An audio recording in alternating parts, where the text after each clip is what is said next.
Hello everyone, my name is Cody Clift, and this is my final project on the importance of being satirical in the Victorian era.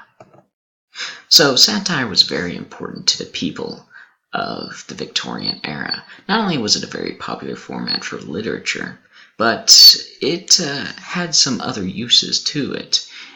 It offered biting commentary on social issues and ideals, oftentimes using humor, though that isn't always the case. It offered a kind of relief, much like all kinds of humor, really. It allows the common people to kind of relax and take the darkness out of the world. And as we know from our studies, the Victorian era was a really dark world, depending on your circumstance of your birth.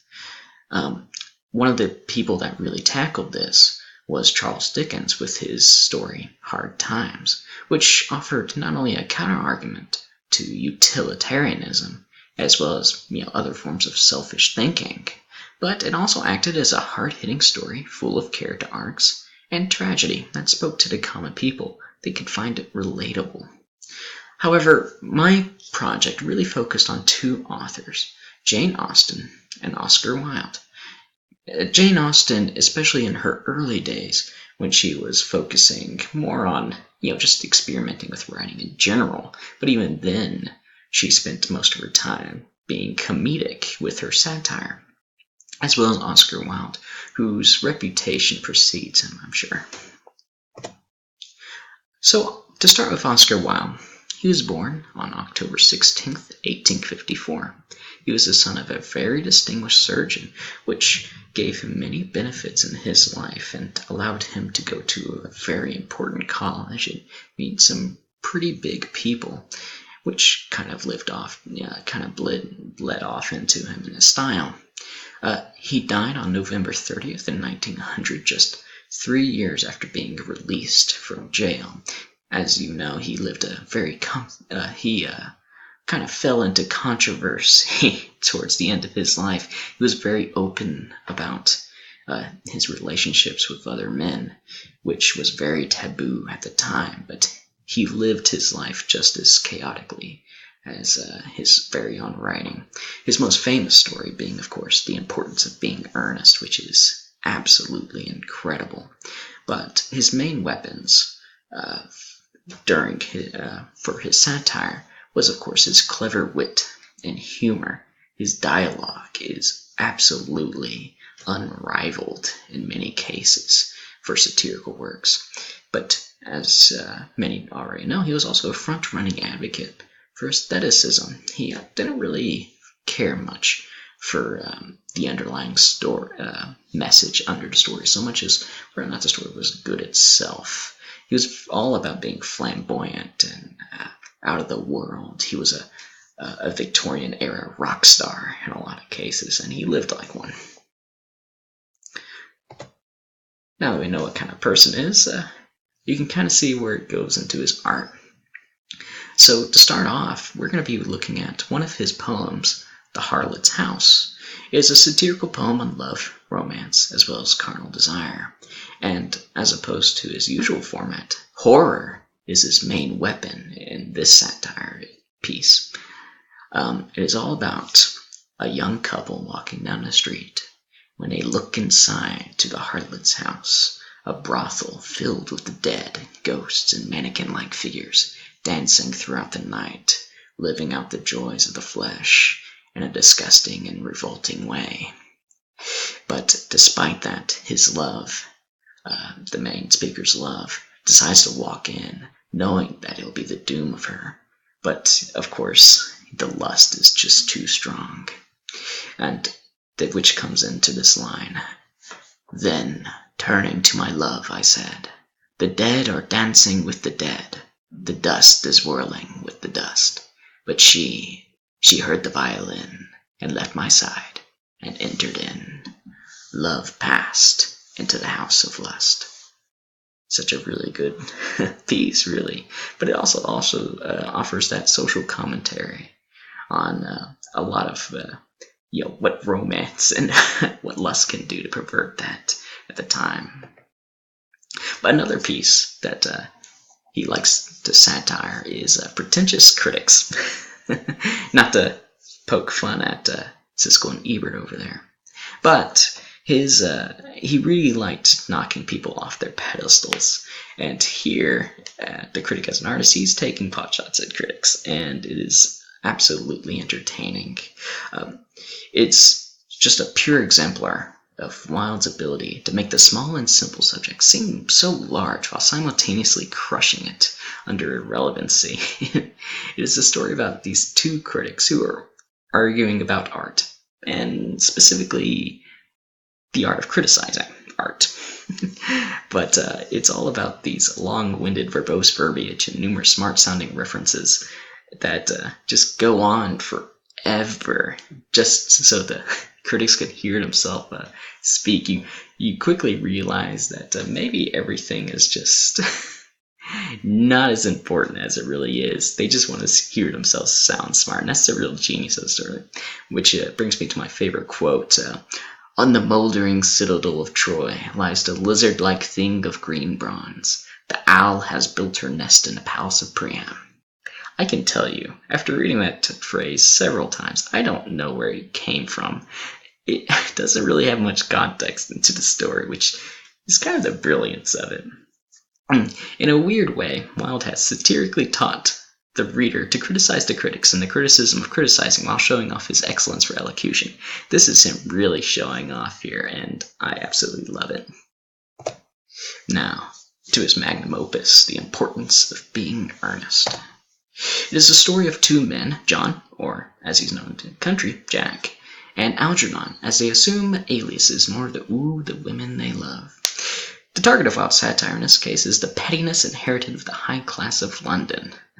For example, one of the characters is unable to marry a woman, not because he is too poor or too ugly. In fact, he is well-to-do for himself despite everything that's happened in his life, but because he was adopted.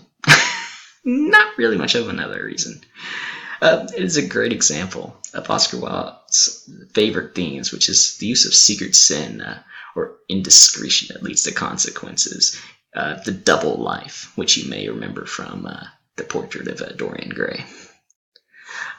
His main weapons, of course, are wit and dialogue, which he uses to his fullest potential. Absolutely unmatched. And to your right, you have one of my favorite lines. Gwendolen, it is a terrible thing for a man to find out suddenly that all his life he has been speaking nothing but the truth. Can you forgive me?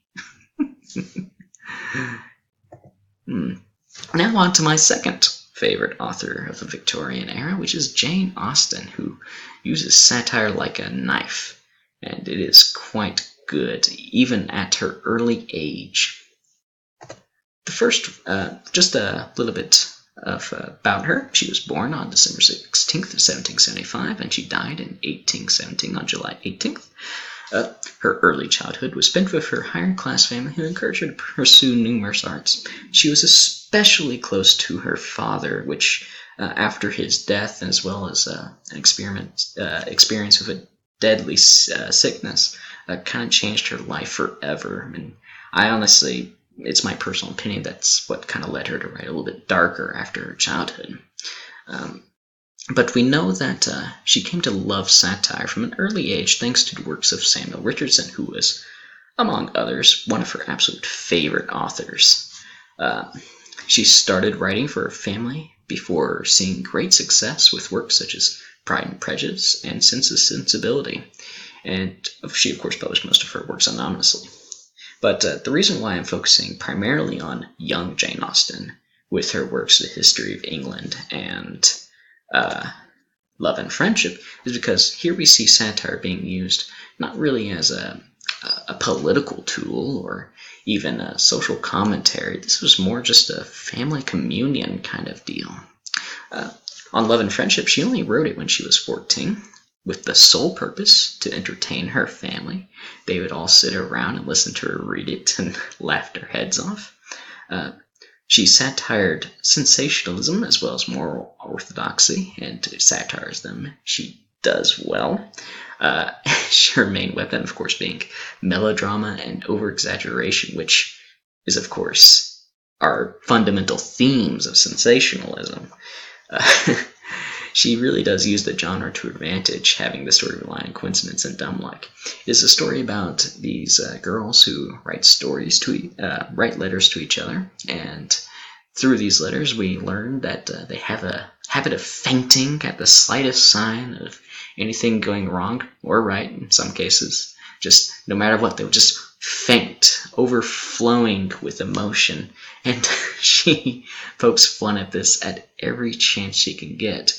What do I mean, though, by the story relying on coincidence and dumb luck? Well, for example, at one point in the story, towards the end, when the two girls are running away from one of their homes, they're doing their hardest to try and trying to find their lovers, only to find out walking down the road that they have crashed in a carriage accident and are dying. But they faint, and of course, their lovers die, which leads to one of the other characters dying, and then the main character just seems to forget about them altogether. It is really crazy and really well done for a girl of only 14. Her other work that I wanted to put a highlight on is The History of England. This is a novella that's roughly 54 or so pages long, with only very sentence-long pages, and it's written like a children's book. And it's mainly there to poke fun at historical figures she found distasteful.